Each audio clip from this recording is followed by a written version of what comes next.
গত ১২-১৪ বছরের মধ্যে জামাত নেতারা মোটামুটি কমফোর্টলি একটু চলাফেরা করতে পারছে। শুধু দেশের অভ্যন্তরে নয়, বিদেশেও কমফোর্টলি ভিজিট করছে।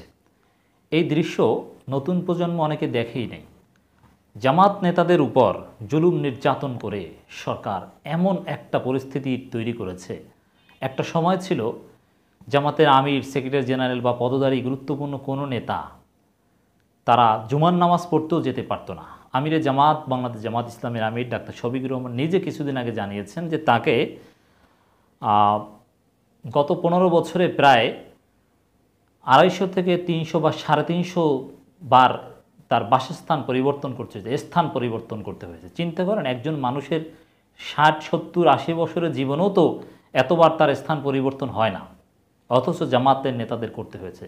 যদিও ডাক্তার শফিকুর রহমান বড় নেতা তো আর গত ১৫ বছর যাবৎ ছিলেন না। তিনি আমির হয়েছেন রিসেন্টলি, সেক্রেটারি জেনারেল ছিলেন কিছুদিন, ভারপ্রাপ্ত আমির, ভারপ্রাপ্ত দায়িত্বও পালন করেছেন। কিন্তু ২০১২ সাল থেকেই এই করুণ অবস্থা। জামাত নেতাদের বিদেশে যাওয়া, তাদের ইবাদত বন্দেগীর যে অধিকার, সেটাও সরকার কেড়ে নিয়েছিল, করতে দেয়নি। ২০১৭-১৬ সালেও করতে দেয়নি, ১৮-১৯ সালেও করতে দেয়নি, ২১-২২ সালেও করতে দেয়নি। সর্বোচ্চ আমরা দেখেছি, যাতে আমরা খুশি হয়েছি বা এতেই আলহামদুলিল্লাহ বলে প্রচার করেছি, ডাক্তার শফিকুর রহমান বাংলাদেশের আনাচে কানাচে কোথাও কোনো ডিজাস্টার, কোনো দুর্ঘটনা ঘটলে সেখানে সহযোগিতা নিয়ে যেতেন, ভিজিট করতেন, তাও সংক্ষিপ্ত সময়ের জন্যে কোনো রকম করতে পারতেন। এর চাইতে ভালো কোনো দৃশ্য আমরা দেখিনি। জামাত নেতাদের একসময় এটা অকল্পনীয় ছিল, জামাতের শীর্ষ নেতারা তারা বিদেশে যাবেন, তাদেরকে হজ ওমরা করতে যাওয়ার সুযোগ দেওয়া হবে, ইমিগ্রেশনে তাদের আটকাবে না, এরকম দৃশ্য অসম্ভব ছিল। মানে জামাত নেতারা ইমিগ্রেশন পার হতে যাওয়ার চিন্তাও করতে পারতেন না যে আটকে দেবে, গ্রেপ্তার করবে। এতটাই আড়ালে আবডালে বা ভয়ঙ্কর পরিস্থিতি, এতটা জুলুমের মধ্য দিয়ে তাদেরকে পার হতে হয়েছে। ধৈর্য ধরেছে, কিন্তু তারা ধৈর্য হয়নি। এমনকি কিছু কিছু গণমাধ্যম প্রোপাগান্ডা ছড়িয়েছিল যে সরকারের সাথে আতাত করে গত ২০২২ সালে এবং ২০২৩ সালে সরকারের সাথে আতাত করে নাকি জামাতের কিছু নেতা ওমরা করেছে, বিদেশে গিয়েছিল, তুরস্ক সফরে গিয়েছিল, এরকম কথাবার্তা কেউ কেউ প্রচার করেছে, কিন্তু তাও আমরা প্রকাশ্যে দেখিনি।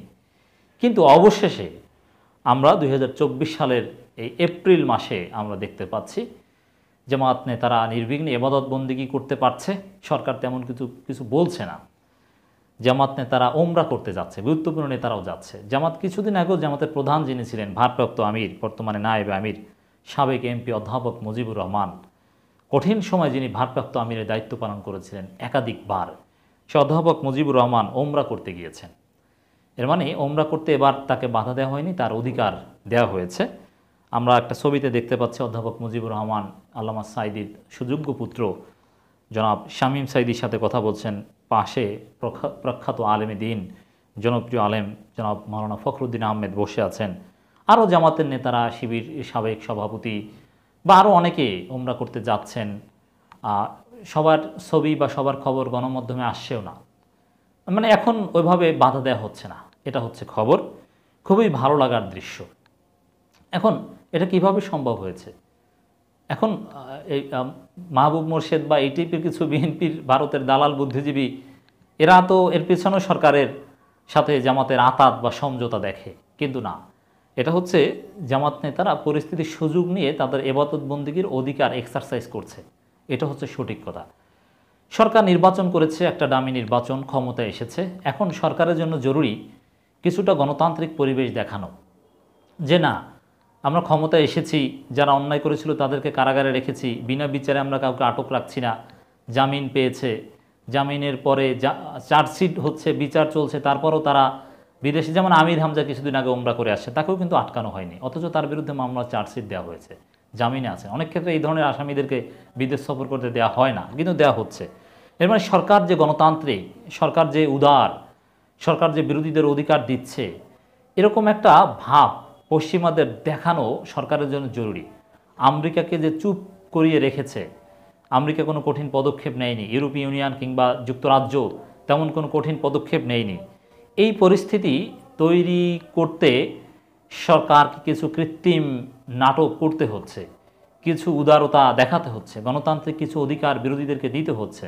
যেমন জামাতের ব্যানার ছাড়া অন্যভাবে ইফতার পার্টি করতে দিয়েছে সোনারগাঁও হোটেলে, কিন্তু জামাতের ব্যানার ব্যবহার করতে দেয়নি। তো এইভাবে সরকার নিজেদের স্বার্থেই পশ্চিমাদের দেখানোর জন্য কিছু সুযোগ দিচ্ছে, আর জামাত নেতারা সেই সুযোগ কাজে লাগাচ্ছে, এছাড়া আর কিছু না।